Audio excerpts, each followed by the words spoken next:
triangles. So special segments are things like perpendicular bisectors, which are some words that you've maybe heard before, or I know that you guys, probably not in this class, but just in general, have heard of like the word altitude, right? Things like that. These are some different kinds of segments that can occur within a triangle.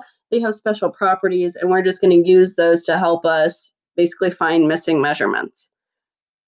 So first thing we need to talk about, a little bit of vocab.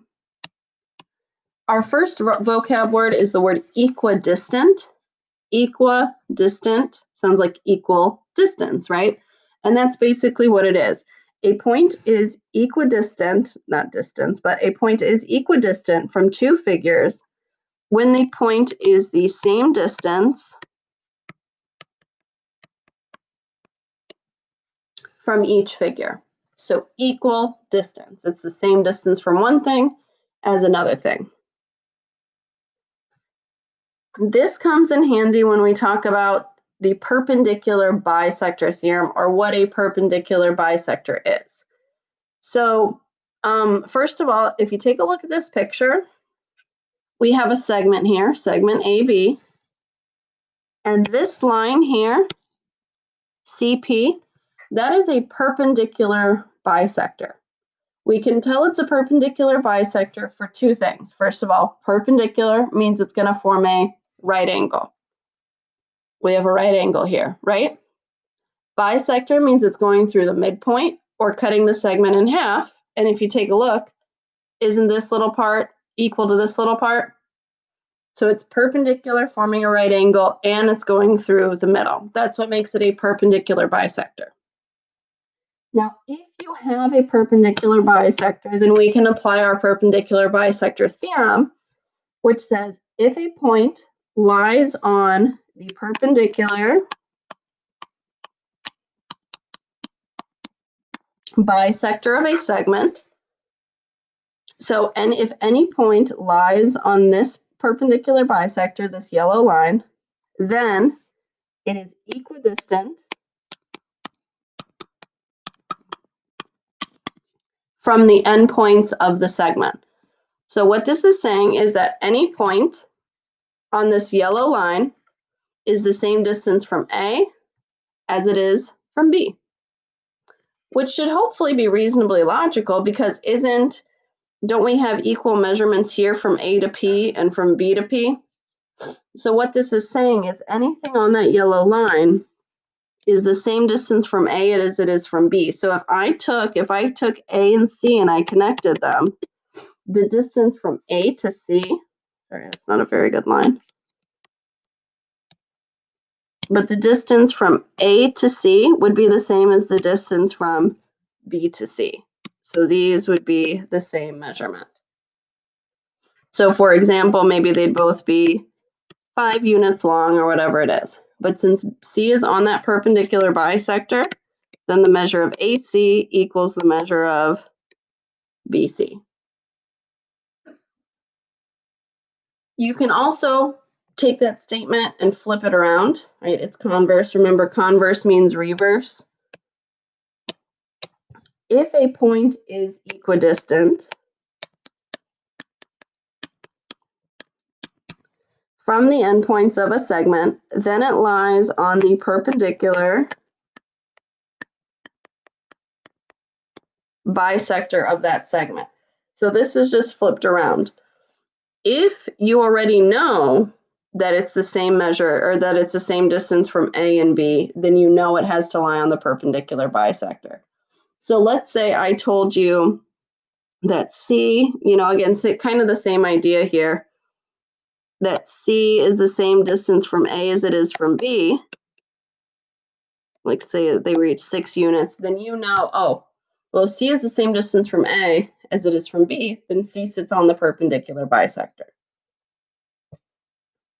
So really, really very similar, just, finding one bit of information versus the other. So we're just going to use what we just learned about perpendicular bisectors to just solve a few different problems here.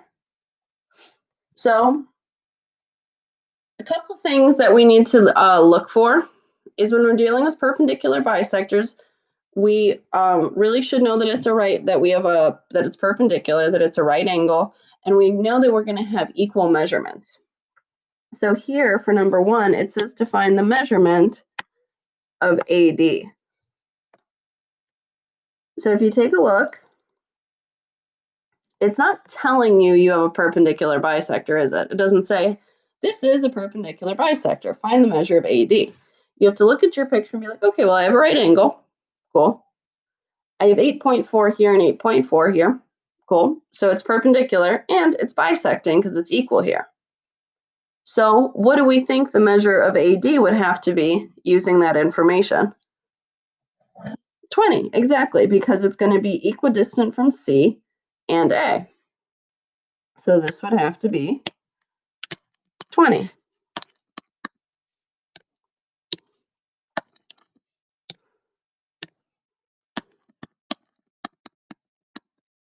Good. All right, now take a look at number 2. Now we're going to fix this one because we're missing an important label.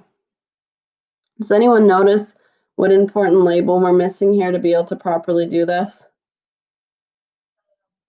Yeah, we don't have a right angle symbol. Just for the sake of this problem, we're going to go ahead and throw one in there. But we got to know they're perpendicular, and then we have our little congruent segment measurements here. So we know that KM is a perpendicular bisector. So when it asks us to find the measure of KL, what are we going to say? Someone besides L, just because she answered the last two. Exactly, Gannon. Yep, it's going to be the same distance from R as it is from L. So that would be 4.2. So KL equals 4.2.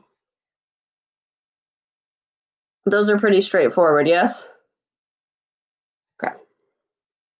So we can also apply this to ones where we have to set up an equation.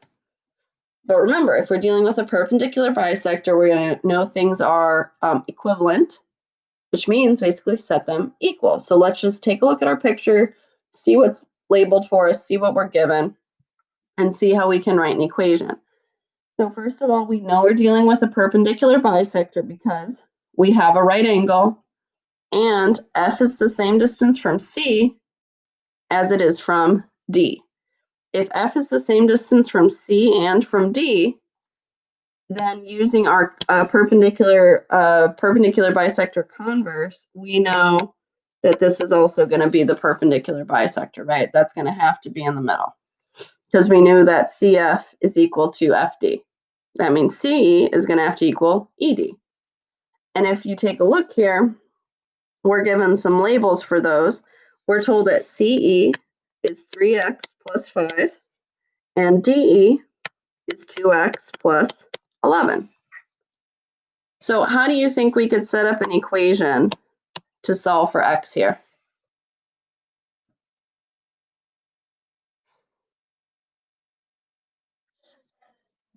Yeah, exactly. They're congruent, so set them equal to each other. 3x plus 5 equals 2x plus 11. Right? I would subtract your 2x over. 3x minus 2x is just x plus 5 equals 11. And then I'd subtract your 5 over. 11 minus 5 is 6. And this just says find x, so I'm done. It doesn't say I need to plug it back in or anything. Good. Take a second and try out number 4. Try out number 4 on your own, and then I'd love to hear from some people that I haven't heard from yet.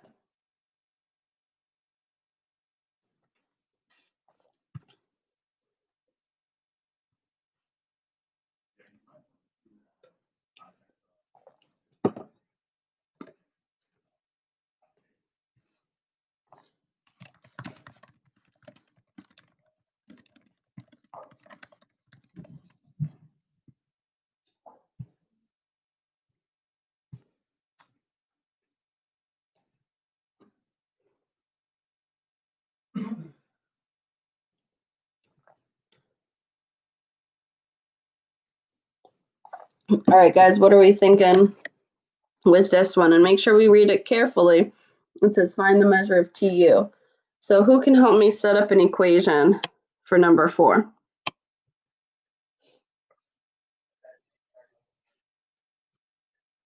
Exactly. Yep. 2x plus 24 equals 5x minus 30. What'd you do with your solving there, Colin? Okay.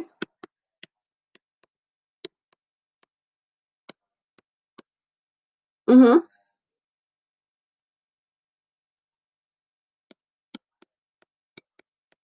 Good.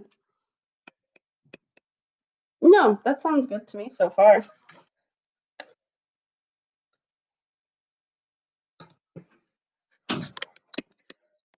Yeah, very good. Yeah, set them equal, and it doesn't matter if you set it up as 2x plus 24 equals 5x minus 30 or the other way around. 5x minus 30 equals 2x plus 24. Set it up either way that you like. Some people like to have, your bigger numbers on the left maybe. And you could have either subtracted the 5x over or the 2x. Again, the way you approach your algebra there is kind of up to you. But regardless, you should get x is 18. And then Colin noticed that it wants the measure of TU, right? Not just x. So you got to make sure you then plug it back in. So to find the measure of TU, we need to do 2 times 18 plus 24. And what'd you say you got for that, Colin? Yeah, that sounds right to me. Yep, sounds good. Any questions on that one, guys? Pretty straightforward so far? Cool. Okay.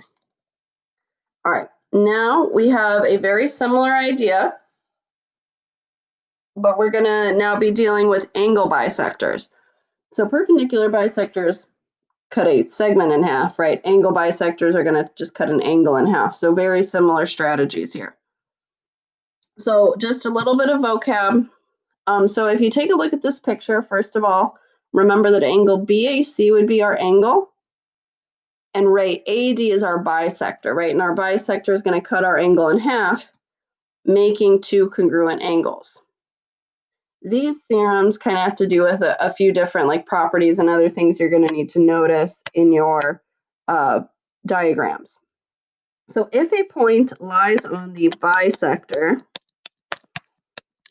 of an angle, then it is equidistant from both sides of the angle. So my angle bisector is ray AD right here. What this is saying that any point that is on AD is the same distance from this side of my angle as it is from this side of my angle. Now, how that is drawn, though, is important, because if you notice, they're connecting D to B, right? And they connect D to C. But if you notice here, don't they connect it with a little perpendicular line? That's because the shortest distance between a point and a line is always the perpendicular segment. So for example, if I wanted to connect D to my side, my ray AB, and let's say I connected it, okay, so that means from D to here is going to be the same as from D to here. Are those going to have the same measurements? No, because I'm not going, think of it like you're going to equivalent places, right? And the easiest way to do that is to use a perpendicular measurement. First of all, too, if you want to head somewhere, don't you want to go on the most direct path? And the most direct path is always the perpendicular segment, because that's your straight shot there, right? Rather than kind of going at a weird angle. So you have to have your right angle symbol there. That part's important. So what this is saying is that the distance from D to B is the same as from D to C, but just keep in mind that it has to be along that perpendicular measurement there, okay? Not just like any old distance. And then you can flip that around too. So if a point is on the perpendicular bisector, then it's equidistant from both sides. But then flip the other way around. If a point is in the interior of an angle, so just if you have a point sitting anywhere inside of an angle, and it is equidistant from both sides of the angle, then it lies on the bisector of the angle. So just the other way around, right? You got a point sitting in an angle, and you know it's equidistant from either side, then it must be on that bisector. And now we're just going to apply this with a few examples. It's a super similar concept. Are we okay with our fill in the blanks? Can I go to the next page? Okay. So if you take a look at example 1, it says find the measure of PQ. So here is PQ. So a couple things you got to look for. First of all, we have our congruent angles. That's a good sign. Number 2, the distance from Q to R, right, is this little perpendicular segment, and the distance from Q to P is this little perpendicular segment. So this is a situation where we have our nice angle bisector diagram. Those are things you got to look for. There could be a question on the test. I don't know about this year, but I know in the past there's been questions where it's like, do you have enough information here to decide that this is a perpendicular bisector, or do you have enough information to decide that this is a angle bisector? I think it shows up on your homework. So those are the things you got to look for, right? Look for your angle symbols and your perpendicular segments. So someone I haven't heard from yet today, what's QP have to be, or PQ? Yeah, exactly. It has to be equidistant. So the measure of PQ is going to be 14. Yes. Oh, okay. No worries. Thanks for. We were having some internet issues here yesterday, so I wonder if just like Xfinity is having some issues, if that's what people have. Like our router went out at some point. All right. Thanks for telling me though, Colin. So for number 2, it says find the measure of IU. So this one, it is missing the little perpendicular segment, so we really need those there. So let's add those. This should be perpendicular here as well as there. But we do have our 19 and 19, right? So that tells us our angle's at least being cut in half. So if we want to find the measure of IU, someone I haven't heard from yet, how could I set up an equation to first solve for x?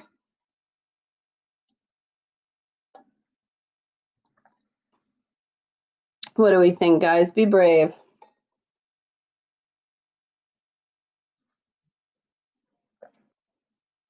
Exactly. Yeah, set them equal to each other. 2x plus 5 equals 7x, or the other way around, it doesn't matter. I like to work with positives when I can, so I'm going to subtract my 2x from both sides. That's going to leave me with 5 equals 5x. And then I'm going to divide both sides by 5 to get that x equals 1. So now I know what x is. So now that I know what x is, what do I need to do to find IU? Exactly, just plug it back in. The measure of IU is 7x. So we're just going to do 7 times 1, which is just 7. Good. All right, take a look at number 3. It says find the measure of angle MYW. MYW. So that is this angle right here. Oh, too much highlighting. Got crazy with that. All right. So first of all, I have my perpendicular segments here, right? And I know they're equidistant. So if I know that the distance from M to P is the same as from M to W, then I know this is a angle bisector, right? And if it's an angle bisector, then that means we're going to have congruent angles down here. So someone I have not heard from yet today, how could I set up an equation here, since we now know this is an angle bisector? Yeah, exactly, Abby. Just set them equal to each other. So we're going to do 4x minus 1 equals 2x plus 5, or the other way around if you prefer. So remember, I subtract either one you want over first. I'm going to subtract my 2x, right? That's going to give me 2x minus 1 equals 5. Add your 1 over to get 2x equals 6. And then divide through to get 3. Now, once I find x, am I done with this one? No, somebody else. What do I now have to do with my 3 to get my final answer? Yeah, exactly, and I have to plug it in to the indicated angle. Now, they should be the same, right? So if you kind of wanted to like check your work here, you could plug it into both and make sure it's the same in both. That would be a quick way to check it, but that's up to you. So I'm trying to find the measure of angle MYW, and that is 2x plus 5. So 2 times 3 plus 5. Then just make sure you simplify. 2 times 3 is 6. And 6 plus 5 is going to give you 11. And then just make sure when we get to the quiz or test or whatever it's going to be for this, just make sure that you read and see, am I being asked to just find x, or am I being asked to plug it back in? Because it could be, depending on the problem, ask for something a little different. All right, and then last one. Now this one, instead of our picture being labeled with our measurements, it gives us in the directions. So it says the measure of angle SBK. So SBK is 4y minus 3 degrees. So that's this little angle in here is 4y minus 3. And then angle KBW is 2y plus 15. And it says that the measure of SK is congruent to the measure of WK and to find y. So I'm given that the measure from K to S is the same as the measure from K to W, right? We have our perpendicular segments, so I know this is an angle bisector. So somebody else, tell me that we're paying attention here. And how would I set up an equation for this?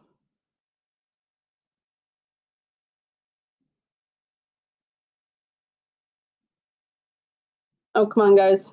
Danny, how could I set up an equation here?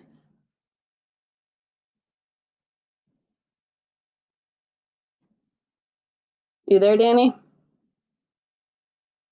Colin S., how could I set up an equation here?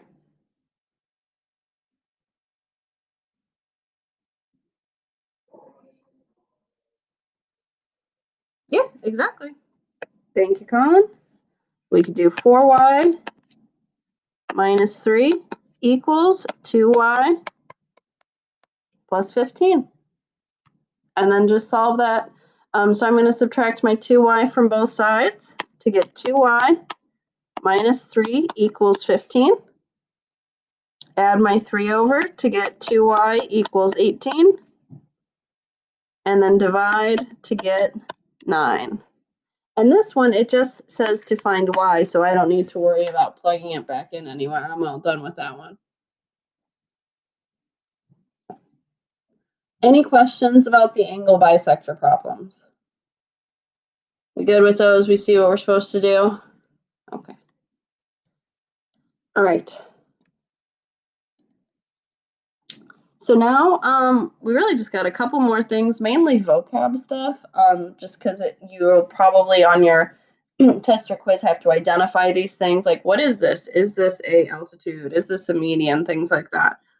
So the next theorem we have is the triangle mid-segment theorem. Mid-segment. Sounds a lot like middle segment, right? And that's basically what it is. So the mid-segment of a triangle is the segment connecting the midpoints of two sides of a triangle, or I'm sorry, the segment connecting the midpoints of two sides of a triangle is parallel to the third side and 1/2 its length.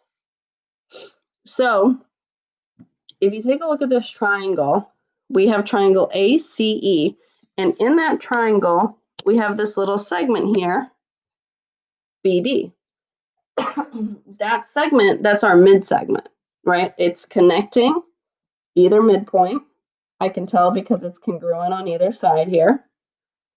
And it's parallel to that side, it's opposite. So again, few things I need to tell that it's a midpoint or a mid segment. My one side is cut in half, so it's going to the middle. My other side is cut in half, so it's going to the middle. And it's parallel to that third side. And the other thing that's important is it's not only parallel to it, it's also half of its length. So if I told you that the measurement of AE was 10, that means the measurement of BD has to be 5. Right, so you can use one to easily figure out the other. Questions about that theorem? Okay. So if you take a look at this picture here, we're told that DE is parallel to BC. Technically, we should also know that the sides here are being cut in half. Okay, but DE would be our mid-segment. So if DE is our mid-segment and it's parallel to BC, which is 26, what would the measurement of DE have to be, or X? What would you do to find X? Yeah, just cut it in half, right? Because the segment of the mid-segment is half of the length of the side it's parallel to. So exactly, that would just be 13. And then the other way around over here, this time I give you your mid-segment is 5, and you need to find the side it's parallel to. So what would X have to be in number 2? Yeah, just 10, right? So you're either just multiplying or dividing by 2, depending on which one I give you. Really, just try to remember that the mid-segment is half of the side it's parallel to. Mid-segment, middle, half. Hopefully that should be pretty easy to remember. And then the next two things we have are just vocab.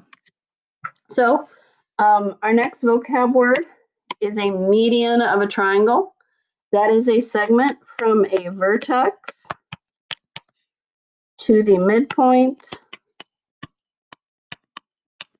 of the opposite side. So if you have a triangle, you can technically have 3, as I like hit myself with my stylus, 3 different mid-segments in it. So a mid-segment connects from any vertex to the middle of the opposite side. So let's say I selected this top vertex. I could draw a median from that vertex to the middle of my opposite side, and that would be my median. And I would know that this was congruent to that. Right, so that's what a median can look like there. But you could technically do that from any of the sides. So if I picked maybe this bottom right vertex or bottom left vertex, I could connect that to the middle of my opposite side here. And there's another way I could draw a median. Or from my bottom right vertex, I could also draw a median. And they all kind of end up like meeting in the middle. And if we have more time this year, there's some different special properties we would talk about with that, but we kind of cut that out for this year to save on some time. But this could be drawn in any of these 3 ways. So really the thing you need to know for your quiz with this is just what it looks like and be able to identify a median and be able to remember that it goes from a vertex to the middle of the opposite side. So you might be given a diagram with a median and then maybe like given the 2 congruent parts here and asked to like set up an equation, right? They're congruent, set them equal to each other. And then our last vocab word is an altitude. Altitude, we've heard of before, right? Just maybe not in like math, probably like the altitude of a plane, right? That's how high it is off of the ground. Same thing actually kind of happens with the altitude of a triangle. It's kind of like its height is basically how it's measured. Now, if you measure your height, don't you always stand up straight and go from top to bottom? Right? You wouldn't slouch over. You wouldn't like lean over to one side. You always go straight from top to bottom. So the altitude of a triangle is always measured from top to bottom. So it doesn't necessarily go through a vertex, or it doesn't necessarily like, it's not going to be slanted like this. It's going to have a nice right angle on it. So altitudes are always going to be perpendicular because you always want to measure something's height straight up and down. So altitude is the perpendicular